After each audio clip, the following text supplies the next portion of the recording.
ಜನನಿ ಸುದ್ದಿವಾಹಿನಿ ವೀಕ್ಷಕರಿಗೆ ನಮಸ್ಕಾರ. ನಾನು ರಮೇಶ್ ಕಡೆಗೊಂಡು ಮನೆ. ಮೊದಲಿಗೆ ಮುನ್ನೋಟ. ಸಾಗರದಲ್ಲಿ ಮುಂದುವರೆದ ವರ್ಷ ಪರ್ವ. ಎಲ್ಲೆಡೆಯೂ ನೀರು ನೀರು. ನಗರದ ಅನೇಕ ಕಡೆ ರಸ್ತೆಯೇ ಚರಂಡಿ ಆಯಿತು. ನಡೆ ಹುಷಾರು. ಸಾಗರ ಸಹ್ಯಾದ್ರಿ ಕಾಫಿ ಸೊಸೈಟಿಯ ಕೊಬ್ಬರಿ ಹಿಂಡುವ ನೂತನ ಯಂತ್ರ ಶುರು.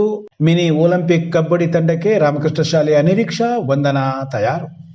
ಕಳೆದ ಒಂದು ವಾರದಿಂದ ಮಲೆನಾಡು ಭಾಗದಲ್ಲಿ ಸುರಿಯುತ್ತಿರುವ ನಿರಂತರ ಮಳೆ ಜನಜೀವನ ಅಸ್ತವ್ಯಸ್ತಗೊಳ್ಳುವಂತೆ ಮಾಡಿದೆ. ಸಾಗರ ಮತ್ತು ಹೊಸನಗರ ತಾಲೂಕಿನ ಬಹುತೇಕ ಹಳ್ಳಕೊಳ್ಳಗಳು ದಿಕ್ಕು ಬದಲಿಸಿದ್ದು ತುಂಬಿ ಪ್ರವಾಹ ಸೃಷ್ಟಿಸಿದೆ. ಇನ್ನು ಸಾಗರ ತಾಲೂಕಿನ ವರದಾ ನದಿಯ ಪ್ರವಾಹಕ್ಕೆ ತಾಳಗುಪ್ಪ ಹೋಬಳಿಯ ಬಿಸನಗದ್ದೆ, ಮಂಡಗಳಲೆ, ಸೈದೂರು, ಕೆಲವೇ ಸೇರಿದಂತೆ 10 ಊರುಗಳ ಸಾವಿರಾರು ಎಕರೆ ಜಮೀನು, ಅತ್ತ ಹೊಸನಗರ ತಾಲೂಕಿನ ಚಿಕ್ಕಚೇನಿ ವ್ಯಾಪ್ತಿಯ ಕನ್ನಂಗಿ ಹೊಳೆಯ ಪ್ರವಾಹದಲ್ಲಿ ಮುತ್ತಲ, ನಂಜುವಳ್ಳಿ, ಹೊಸಳ್ಳಿ ಭಾಗದಲ್ಲಿಯೂ ಜನರು ಸಂಕಷ್ಟ ಅನುಭವಿಸುವಂತಾಗಿದೆ. ಸಾಗರದಲ್ಲಿ ಕಾನ್ಲೆ ಸೈದೂರು ಸಂಪರ್ಕ, ಹೊಸನಗರದಲ್ಲಿ ಮುತ್ತಲ, ನಂಜುವಳ್ಳಿ ಸಂಪರ್ಕದ ಸೇತುವೆ ಮುಳುಗಿದೆ.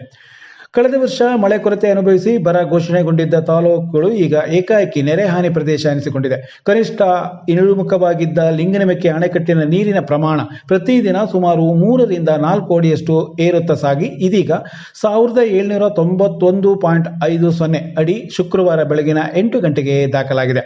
ಇದು ಕಳೆದ ವರ್ಷದ ಇದೇ ದಿನದ ಪ್ರಮಾಣಕ್ಕಿಂತ 33 ಅಡಿಯಷ್ಟು ಹೆಚ್ಚು ಎನ್ನುವುದು ಈ ಬಾರಿಯ ಮಳೆಯ ತೀವ್ರತೆ ಅರ್ಥವಾಗಲಿದೆ. ಶುಕ್ರವಾರದ ಮಳೆಯಲ್ಲಿ ಸಾಗರದ ನಗರದೊಳಗೆ ಚರಂಡಿ ಯಾವುದು, ರಸ್ತೆ ಯಾವುದು ಎನ್ನುವುದು ಕಾಣದ ರೀತಿಯಲ್ಲಿ ರಸ್ತೆಯಲ್ಲಿಯೇ ಹಳ್ಳ ಹರಿದ ಹಾಗೆ ನೀರು ಹರಿಯುತ್ತಿರುವುದು ಅನೇಕ ವಾರ್ಡ್ಗಳಲ್ಲಿ ಕಂಡುಬಂತು. HP ಗ್ಯಾಸ್ ಗೋಡನ್ ಬಳಿಯ ರಸ್ತೆಯಲ್ಲಿ ದೊಡ್ಡ ಹಳ್ಳದ ರೀತಿ ನೀರು ಹರಿದು ಬಂದರೆ ಇಲ್ಲಿಯ ಚನ್ನಮ್ಮಾಜಿ ಬಳಿ ರಸ್ತೆ, SN ನಗರ, ಗಣಪತಿ ದೇವಸ್ಥಾನ, ತಿಲಕ್ ರಸ್ತೆ ಬಳಿಯೂ ಸೇರಿದಂತೆ ಬಹುತೇಕ ಕಡೆ ರಸ್ತೆಯೇ ಚರಂಡಿಯಾಗಿತ್ತು. ಇನ್ನು ಕೆಲ ಲೇಔಟ್ಗಳ ಅವೈಜ್ಞಾನಿಕ ಯೋಜನೆಯ ಪರಿಣಾಮವು ನೀರು ರಸ್ತೆಯ ಮೇಲೆ ಹರಿಯುತ್ತಿದೆ. ಹೆಲಿಪ್ಯಾಡ್ ಸಮೀಪದ ಲೇಔಟ್ ಒಂದರಲ್ಲಿ ರಸ್ತೆಯೇ ಚರಂಡಿಯಾಗಿರುವುದು ನಿವಾಸಿಗಳು ಸಂಚಾರ ಮಾಡದ ರೀತಿಯಾಗಿದೆ. ಕೆಲ ಏರಿಯಾದಲ್ಲಿ ಮನೆಗೂ ನೀರು ನುಗ್ಗಿದೆ.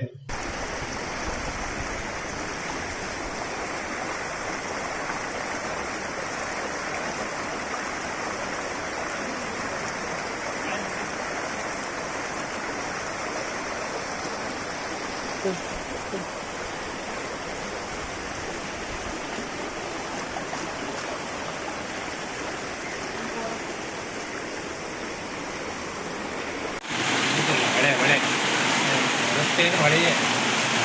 ಅರವಿಂದ್ ಬಂದು ಹೋಗ್ತಾನೆ, ಅರವಿಂದ್ ಬಂದು ಹೋಗ್ತಾನೆ, ಬೈಕಲ್ಲಿ ಬಂದ ಆಗ್ತಾ ಇದು ಫೋಟೋ ತೆಗೆದು ಹುಷಾರಿ ಮಗ ಕೈ ಜಾರಿ ಹೊಸ ಮೊಬೈಲು ಬಾಟ್ಲಿ ತೆಗೆದು ಕೈಲಿ ಹೋಗ್ತದೆ.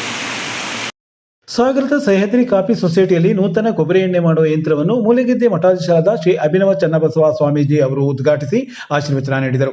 ಸಹ್ಯಾದ್ರಿ ಕಾಫಿ ಸೊಸೈಟಿಯು ತನ್ನ ಗ್ರಾಹಕರಿಗೆ ಅತ್ಯುತ್ತಮ ಗುಣಮಟ್ಟದ ಕಾಫಿ ಹುಡಿಯನ್ನು ನೀಡುತ್ತಾ ಬಂದಿತ್ತು. ಇದೀಗ ಕೊಬ್ಬರಿ ಎಣ್ಣೆ ಯಂತ್ರವನ್ನು ಹೊಂದುವ ಮೂಲಕ ಇನ್ನೂ ಹೆಚ್ಚಿನ ಸೇವೆಯನ್ನು ನೀಡಲು ಅದು ಆಸಕ್ತಿ ವಹಿಸಿದೆ. ಎಲ್ಲ ಗ್ರಾಹಕರು ಇದರ ಸದುಪಯೋಗ ಪಡೆದುಕೊಳ್ಳಬೇಕು ಎಂದು ಆಶಿಸಿದರು. ಸಂಘದ ಅಧ್ಯಕ್ಷ ಶಶಿಧರ್ ಹರ್ತಾಳು ಸ್ವಾಗತಿಸಿ ಪ್ರಾಸ್ತಾವಿಕ ನುಡಿಗಳನ್ನಾಡಿದರು.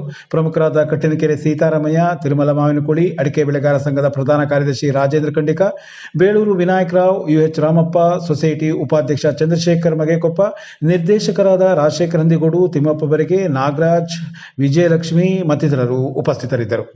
ಸಾಗರ ತಾಲೂಕಿನ ಆನಂದಪುರ ಪ್ರಾರ್ಥನಾ ರಾಮಕೃಷ್ಣ ವಿದ್ಯಾಲಯದ N ನಿರೀಕ್ಷಾ ಮತ್ತು ರಿಪಿನಪೇಟೆ ರಾಮಕೃಷ್ಣ ಶಾಲೆಯ MM ವಂದನಾ ಅವರು ಯುವ ಕ್ರೀಡೆ ಮತ್ತು ಉದ್ಯೋಗ ವಿಭಾಗ ಹಾಗೂ ಕರ್ನಾಟಕ ಒಲಿಂಪಿಕ್ ಅಸೋಸಿಯೇಷನ್ ಮತ್ತು ಕರ್ನಾಟಕ ರಾಜ್ಯ ಅಮೇಚೂರ್ ಕಬಡ್ಡಿ ಅಸೋಸಿಯೇಷನ್ ಸಹಯೋಗದಲ್ಲಿ ಆಗಸ್ಟ್ 24ರಿಂದ ಆಗಸ್ಟ್ 30ರವರೆಗೆ ಬೆಂಗಳೂರಿನ ಕಂಠೀರವ ಕ್ರೀಡಾಂಗಣದಲ್ಲಿ ನಡೆಯಲಿರುವ 3ನೇ ಮಿನಿ ಒಲಿಂಪಿಕ್ ಕಬಡ್ಡಿ ಚಾಂಪಿಯನ್ಶಿಪ್ಗೆ ಆಯ್ಕೆಯಾಗಿದ್ದಾರೆ.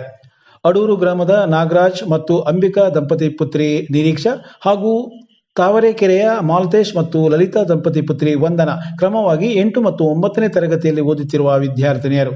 ಈ ವಿದ್ಯಾರ್ಥಿನಿಯರನ್ನು ಸಂಸ್ಥೆಯ ಮುಖ್ಯಸ್ಥ DM ದೇವರಾಜ್, ಮುಖ್ಯ ಶಿಕ್ಷಕ ವಿಕಾಸ್ ಹಾಗೂ ದೈಹಿಕ ಶಿಕ್ಷಕ ವಿನಯ್ ಅಭಿನಂದಿಸಿದ್ದಾರೆ.